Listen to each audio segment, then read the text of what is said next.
to wonderful people from across the country. I think we'll all agree that many of us in this room, we would define ourselves as fiscal conservatives by any measure.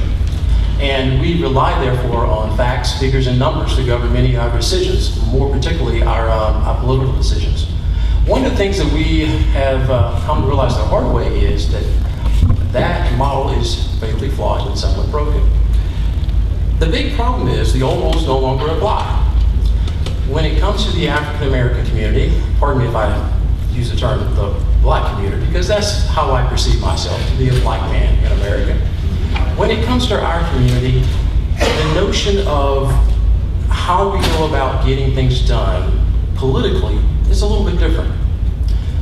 Today, I hope to share with you some concepts that I learned from a pastor of mine. Since we were talking about expansion in the faith community, I learned from a pastor probably over a decade ago. We had a candid conversation, and he said these three things. He said that there's only three things on this earth that defy logic.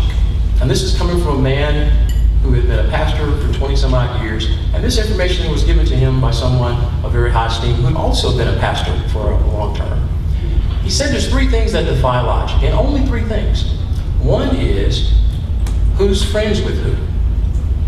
Number two is who's related to who. And number three is who's paying who.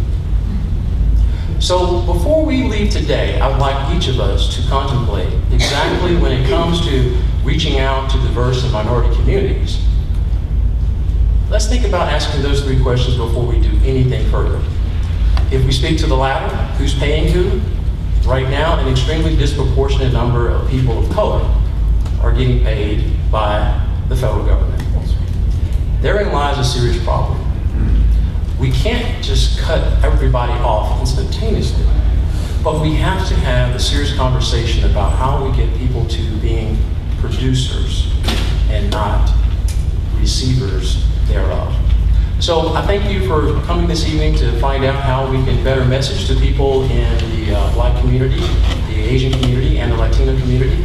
And perhaps by the time it's all over, we'll come up with a master plan to take our country back, as we like to say.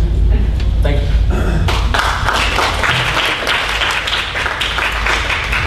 Thank you, Rich. It's really important to note that